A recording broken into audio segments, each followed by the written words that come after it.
नमस्कार हजुरहरू सम्पूर्णलाई स्वागत छ हाम्रो यस युट्युब च्यानल सेयर मार्केटिङ नेपालमा निरन्तर सेयर बजार तथा आइपिओ सम्बन्धी विभिन्न नयाँ तथा जानकारीमूलक भिडियोहरू लिएर आउने क्रममा आज पनि म हजुरहरूको माझमा उपस्थित भएको छु र आजदेखि फेरि अर्को एउटा कम्पनीको आइपिओ बिक्री खुल्ला भएको छ र आजको यो भिडियोमा म हजुरहरूलाई त्यस कम्पनीको आइपिओ बारे सम्पूर्ण जानकारी दिने कोसिस गर्नेछु।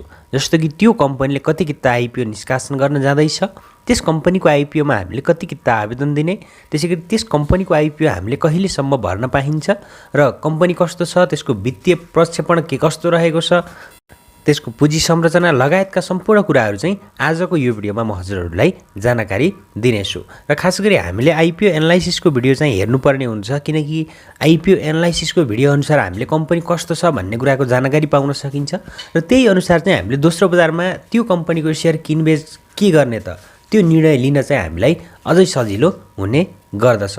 त्यसैले भिडियो महत्त्वपूर्ण रहेको छ, हजुरहरूले अन्तिमसम्म हेर्नुहोला र यस्तै यस्तै सेयर बजार तथा अब आउने कम्पनीहरूको आइपिओ सम्बन्धी विभिन्न नयाँ तथा जानकारीमूलक भिडियोहरू हेर्नको लागि हाम्रो यस युट्युब च्यानल सेयर मार्केटिङ नेपाललाई सब्सक्राइब गर्न भने नभुल्नुहोला।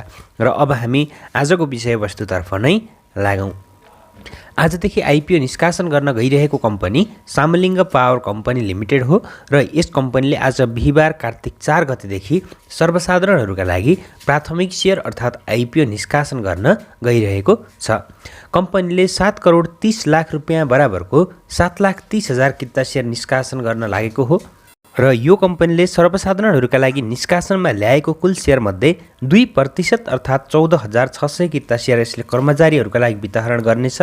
त्यसैगरी 5% अर्थात् 36,500 किता सेयर यसले सामूहिक लगानी कोषहरूका लागि छुट्याएको छ भने बाँकी रहेको 6,79,900 किता सेयर चाहिँ हामी सर्वसाधारण अर्थात् जनरल पब्लिकहरूले आवेदन दिन सकिनेछ।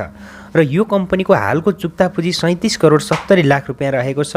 आयोजना प्रभावित स्थानीयलाई यसले 5 करोड रुपियाँ र सर्वसाधारणहरूलाई 7 करोड 30 लाख रुपियाँ गरी 12 करोड 30 लाख रुपियाँ बराबरको सेयर निष्कासनपछि चाहिँ यसको चुक्ता पुँजी बढेर 50 करोड रुपियाँ चाहिँ पुग्न जानेछ।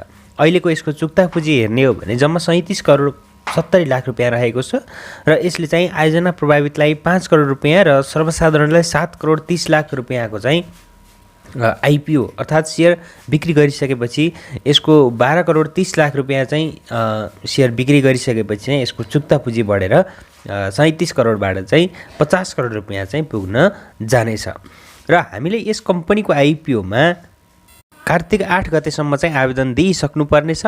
त्यस अवधिसम्म चाहिँ माग अनुसार पर्याप्त आवेदन नपरेको अवस्थामा चाहिँ हामीले कार्तिक 18 गतेसम्म चाहिँ म्याद थप हुनेछ र यो थोरै किता आइपिओ रहेको छ, म्याद थप हुने सम्भावना छैन। त्यसैले हामीले यस कम्पनीको आइपिओमा चाहिँ 8 गतेसम्म आवेदन दिइसक्नुपर्ने हुन्छ। त्यसैले हजुरहरूले पनि 8 गतेसम्म चाहिँ यस कम्पनीको आइपिओमा आवेदन दिनुहोला। र कम्पनीको आइपिओमा चाहिँ हामी लगानीकर्ताहरूले प्रति किता 100 रुपियाँ अङ्कित दरले चाहिँ न्यूनतम 10 किता आवेदन दिनुपर्ने हुन्छ र सोभन्दा बढीका लागि 10 अङ्कले भाग जाने सङ्ख्यामा चाहिँ अधिकतम 20,000 कितासम्मका लागि चाहिँ हामीले आवेदन दिन सकिनेछ। न्यूनतम हामीले 10 किता आवेदन दिनुपर्ने भयो, त्यसको लागि हाम्रो 1,000 रुपियाँ लाग्दछ र 20,000 किता पनि तपाईँहरूले आवेदन दिन चाहनुहुन्छ भने चाहिँ तपाईँहरूले आवेदन दिन पाउनुहुन्छ। र थोरै किता रहेको हुनाले आइपिओ पर्ने सम्भावना थोरै रहेको हुनाले 20,000 किता 50 किता 100 किता भर्नुभन्दा हामीले 10 वा 20 किता भर्नु नै एकदमै उपयुक्त हुने देखिन्छ। यदि पर्यो भने हामीलाई चाहिँ 10 किता भाग्यले साथ दियो भने 10 किता पर्नेछ। त्यसैले धेरै किता आवेदन दिनु जरुरी छैन। र यो कम्पनीको आइपिओमा चाहिँ नेपाल धितोपत्र बोर्डबाट स्वीकृति प्राप्त गरेका सम्पूर्ण सियासपा सदस्य ब्याङ्क, विकास ब्याङ्क र तिनका शाखा कार्यालयहरू र साथै मेरो सेयर मोबाइल एपबाट पनि हामीले यस कम्पनीको आइपिओमा आवेदन दिन सकिनेछ। कम्पनीको धितोपत्र निष्कासन तथा बिक्री प्रबन्धकमा चाहिँ नेपाल एसबिआई मर्चेन्ट ब्याङ्किङ रहेको छ भने प्रत्याभूतिकर्ता चाहिँ एनआइबिएल एस क्यापिटल रहेको छ। हामीले चाहिँ अब मेरो सेयरबाट पनि आवेदन दिन सकिने भयो र यदि हजुरहरूको मेरो सेयर छैन, तपाईँहरूको चाहिँ सिआरएन नम्बर र डिम्याट अकाउन्ट मात्रै छ, मेरो सेयर लिनुभएको छैन भने हजुरहरूले कहाँबाट खोल्नु भएको हो त्यो ब्याङ्कमा गएर चाहिँ तपाईँहरूले एउटा फर्म भरेर यस कम्पनीको आइपिओमा आवेदन दिन सक्नुहुनेछ। त्यस्तो गाह्रो छैन र यसको रेटिङलाई हेर्ने हो भने यो कम्पनीले निष्कासन गरेको आइपिओलाई चाहिँ इक्रा नेपालले इक्रा एनपिआइआर BB- रेटिङ प्रदान गरेको छ र यसले चाहिँ कम्पनीको वित्तीय दायित्व पुरा गर्न सक्ने क्षमतामा चाहिँ औसत जोखिम रहेको जनाउने गर्दछ। र यो company Samling power company limited company ऐन 2063 बमोजिम 2070 चैत 23 गते कम्पनी रजिस्टरको कार्यालयमा चाहिँ साम्लिङ पावर कम्पनीको नाममा प्राइभेट लिमिटेड कम्पनीको रूपमा दर्ता भएको थियो।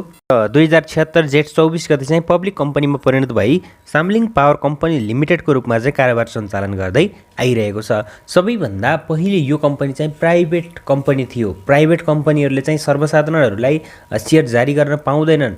सर्वसाधारणहरूलाई सेयर जारी गर्नको लागि त्यसको चुक्ता पुँजी 5 करोड र साथै कम्पनी पब्लिक कम्पनीमा चाहिँ परिणत हुनुपर्ने हुन्छ। प्राइभेट कम्पनीहरूले आइपिओ निष्कासन गर्न पाउँदैनन्।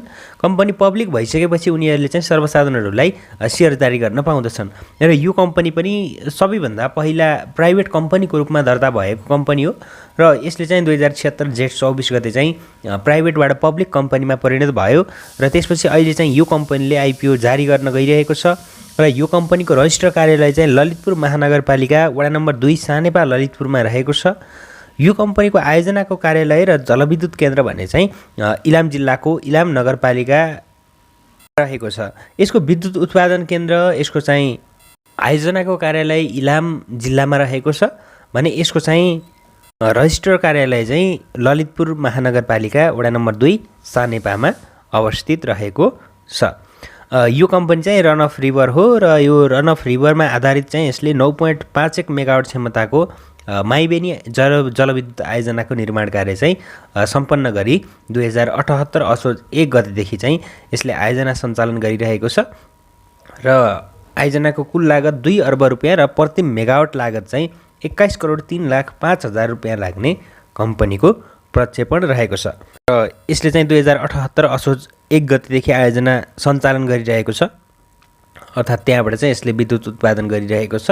9.51 मेगावाटको कम्पनी हो र यसको चाहिँ कुल लागत 2 अर्ब रुपियाँ रहेको छ र प्रति मेगावाट लागत चाहिँ यसको अलिकति बढिरहेको छ। 21 करोड 3,05,000 रुपियाँ भनेको बढी नै हो किनकि प्रति मेगावाट लागत भनेको त्यो कम्पनीले 1 मेगावाट विद्युत उत्पादन गर्नको लागि कति रकम खर्चिएको छ भन्ने जनाउँछ र जति सक्दो कम रकम खर्चियो त्यति कम्पनी चाहिँ राम्रो हुने गर्दछ र जति कम भयो त्यो चाहिँ त्यति छिटो नै उसले ऋण तिरिसक्छ र ऋण तिरिसकेपछि कम्पनी बल्ल प्रफिटमा जाने हो। त्यसरी चाहिँ यसको प्रति मेगावाट लागत चाहिँ अलिकति बढी लाग्यो मलाई चाहिँ। हाम्रै स्टक मार्केटमा समावेश कतिपय कम्पनीहरूको चाहिँ प्रति मेगावाट लागत 15 करोडभन्दा पनि कममा रहेका छन्। यसको चाहिँ अलिकति बढी हो र यस कम्पनीले चाहिँ अब प्रबन्ध पत्र र नियमावलीमा चाहिँ भएको व्यवस्था अनुसार जारी पुँजी 50 करोड रुपियाँ बराबरको चाहिँ 10% अर्थात् 5 करोड रुपियाँ बराबरको 5 लाख किता यसले स्थानीय बासिन्दाहरूलाई आइपिओ बिक्री खुल्ला गरेको हो र सर्वसाधारणहरूलाई चाहिँ यसले 14.6% अर्थात् 7 करोड 30 लाख रुपियाँ बराबरको 7,30,000 किता सेयर गरी कुल 12,30,000 किता चाहिँ यसले निष्कासनमा ल्याएको हो र यस कम्पनीले चाहिँ आइपिओ निष्कासन गरेर सङ्कलन भएको 12 करोड 30 लाख रुपियाँ चाहिँ कर्जा चुक्ता गर्न चाहिँ प्रयोग गर्ने जनाएको छ। अर्थात् यसले चाहिँ आफूले जहाँबाट कर्जा लिएको छ त्यो ठाउँमा चाहिँ यसले कर्जा तिर्नको लागि प्रयोग गर्ने यस कम्पनीले जनाएको छ। र अब हामी यस कम्पनीको छोटकरीमा वित्तीय विवरण अर्थात् प्रक्षेपित वित्तीय विवरणको बारेमा हामी केही कुराकानी गरौँ। यस कम्पनीले आर्थिक वर्ष 2079-80 सम्म चाहिँ सञ्चित मुनाफा 71,61,000 रुपियाँ पुरा हुने प्रक्षेपण गरेको छ। गत आर्थिक वर्ष 2077-78 को अपरिष्कृत वित्तीय विवरण अनुसार चाहिँ यस कम्पनीले 24,59,000 रुपियाँ नाफा आर्जन गरेको थियो र यस्तै चालु आर्थिक वर्ष 2078-79 मा कम्पनीले 56,77,000 रुपियाँ नाफा आर्जन गर्ने चाहिँ प्रक्षेपण गरेको छ। अघिल्लो आर्थिक वर्ष 2076-77 मा भने कम्पनी 1,04,000 रुपियाँ नोक्सानीमा रहेको थियो। आर्थिक वर्ष 2079-80 सम्ममा प्रति सेयर नेटवर्थ 114 रुपियाँ 67 पैसा र प्रति सेयर आम्दानी 14 रुपियाँ 32 पैसा पुग्ने चाहिँ यस कम्पनीले प्रक्षेपण गरेको छ। गत आर्थिक वर्षको अन्त्यसम्ममा चाहिँ कम्पनीको प्रति सेयर नेटवर्थ 98 रुपियाँ 76 पैसा रहेको थियो भने प्रति सेयर आम्दानी 27 पैसा नोक्सानीमा रहेको थियो। र यस कम्पनीको चाहिँ साधारणतर्फ लगानी फिर्ता हुने अवधि 7.07 वर्ष रहेको छ भने डिस्काउन्टेड लगानी फिर्ता हुने अवधि चाहिँ यसको 12.24 वर्ष रहेको छ। र यसको पुँजी संरचनालाई हेर्दा हाल यो कम्पनीको चुक्ता पुँजी 37 करोड 70 लाख रुपियाँ रहेको छ। यसले स्थानीय बासिन्दा र सर्वसाधारणहरूलाई चाहिँ 12 करोड 30 लाख रुपियाँ बराबरको आइपिओ बिक्री गरेपछि यो कम्पनीको चुक्ता पुँजी 50 करोड रुपियाँ चाहिँ पुग्नेछ। र कम्पनीको अधिकृत पुँजी र जारी पुँजी दुवै 50 करोड रुपियाँ चाहिँ रहेको छ। आइपिओ निष्कासनपछि कम्पनीको सेयर स्वामित्व संस्थापक 75.5% रहनेछ भने सर्वसाधारणहरूको चाहिँ यसको 24.5% कायम हुनेछ। र यो कम्पनीको भावी योजना तथा रणनीतिलाई हेर्ने हो भने कम्पनीको मुख्य उद्देश्य नेपालको जलविद्युत विकासमा चाहिँ एक अग्रणी कम्पनीको रूपमा चाहिँ स्थापित गर्नु रहेको छ। यसका लागि नयाँ जलविद्युत आयोजनाहरूको सम्भाव्यता अध्ययन गरी अन्य जलविद्युत आयोजनाको समेत निर्माण गरी उत्पादित विद्युत नेपाल विद्युत प्राधिकरणलाई बिक्री गरी देशलाई विद्युतमा आत्मनिर्भर बनाई समृद्ध बनाउने कम्पनीको योजना रहेको छ। र यो कम्पनी सम्बन्धी केही कुरा रहेको थियो। हामीले यस कम्पनीको आइपिओमा आज 10 बजेदेखि 8 गतेसम्म चाहिँ हामीले आवेदन दिन सकिनेछ। थोरै किता पब्लिकमा ल्याएको छ, त्यस कारणले गर्दा धेरै किता आवेदन दिएर आफ्नो रकम होल्ड गराउनुभन्दा हामीले न्यूनतम 10 किता आवेदन दिँदा एकदमै उपयुक्त हुने देखिन्छ। र यदि हामीलाई चाहिँ भाग्यले साथ दियो भने पर्ने भनेको पनि त्यही 10 किता नै हो। त्यसैले धेरै किता आवेदन नदिनु होला। कम्पनी ठिकठाक नै रहेको छ। अब लङ टर्ममा त्यस्तो राम्रो रिटर्न चाहिँ हामीले अब हाइड्रो पावर कम्पनीमा पनि केही हाइड्रो पावर कम्पनीलाई छाडेर धेरै हाइड्रो पावर कम्पनीबाट चाहिँ राम्रो रिटर्न पाउने आश चाहिँ गर्न सकिँदैन। र यसबाट पनि हामीले 1-2 वर्षमा नै राम्रो रिटर्न पाउँछु भन्ने किसिमको छैन। विद्युत उत्पादन गरिसकेको छ तर यसले चाहिँ आफ्नो कर्जा लिएको कर्जा चाहिँ चुक्ता गर्नुपर्ने हुन्छ, कर्जा तिर्नुपर्ने हुन्छ। त्यसपछि गएर मात्र लगानीकर्ताहरूलाई चाहिँ यसले बोनस अर्थात् लाभांश वितरण गर्न सक्षम हुनेछ। त्यसैले सुरुका केही वर्षमा चाहिँ यो कम्पनीमा त्यस्तो राम्रो रिटर्न पाउँछु भन्ने किसिमको छैन। अब दोस्रो बजारमा हामीले यो कम्पनीको सेयर किन्ने बेला अथवा बेच्ने बेलामा चाहिँ अब हामीलाई कुनै पनि कम्पनी, यो कम्पनी मात्र नभएर अन्य कुनै पनि कम्पनीको आइपिओ परेको छ भने सबैभन्दा पहिले त्यो कम्पनी कस्तो हो, त्यो कम्पनीको वित्तीय अवस्था कस्तो छ, त्यो कुरा चाहिँ हामीले राम्रोसँग जान्नुपर्ने हुन्छ। कम्पनीको वित्तीय अवस्था राम्रो छ, लगानीकर्ताहरूलाई राम्रो लाभांश दिन सक्ने क्षमता रहेको कम्पनी छ भने हामीले त्यस कम्पनीलाई दीर्घकालसम्म राखेर त्यसबाट राम्रो रिटर्न चाहिँ लिन सकिन्छ। हामीले 1000 को लगानीबाटै धेरै आम्दानी गर्न सकिन्छ। तर यदि कम्पनीको वित्तीय अवस्था कमजोर छ, लगानीकर्ताहरूलाई लाभांश दिन सक्ने क्षमता छैन भने त्यस्तो कम्पनीहरूलाई चाहिँ हामीले अलिकति आइपिओबाट दोस्रो बजारमा लिस्ट भइसकेपछि जुन टप मूल्यमा पुग्छ त्यहाँबाट करेक्सन हुँदै गर्दा चाहिँ हामीले त्यसलाई बिक्री गर्न सकिन्छ। त्यसको लागि कम्पनीको वित्तीय अवस्था कस्तो छ, कम्पनीले लाभांश दिन सक्ने क्षमता छ कि छैन, त्यो कुरा चाहिँ हामीले आइपिओ एनालाइसिसको भिडियोबाट चाहिँ थाहा पाउन सकिन्छ। र अब पछिल्लो समय आइपिओ परिरहेको छैन। लगानीकर्ताहरूलाई आइपिओ पर्नको लागि भाग्यकै पर्नुपर्ने भएको छ। 24-25 लाखको हाराहारीमा चाहिँ आइपिओमा आवेदन दिने लगानीकर्ताहरूको सङ्ख्या छ। अब त्यसरी आवेदन दिन चाहिँ नछाड्ने, अब परिहाल्यो भने ठिकै छ र परेन भने कुनै न कुनै आइपिओमा त हामीलाई पर्छ नै, किनकि योभन्दा पछाडि पनि धेरै कम्पनीहरूको आइपिओ आउँदैछ। त्यसैले आइपिओमा आवेदन दिन भने नछाडौँ।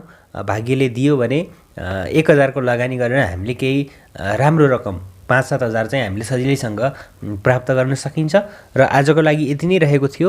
भिडियो कस्तो लाग्यो, जस्तो लाग्यो त्यस्तै प्रतिक्रिया दिन नभुल्नुहोला। धन्यवाद।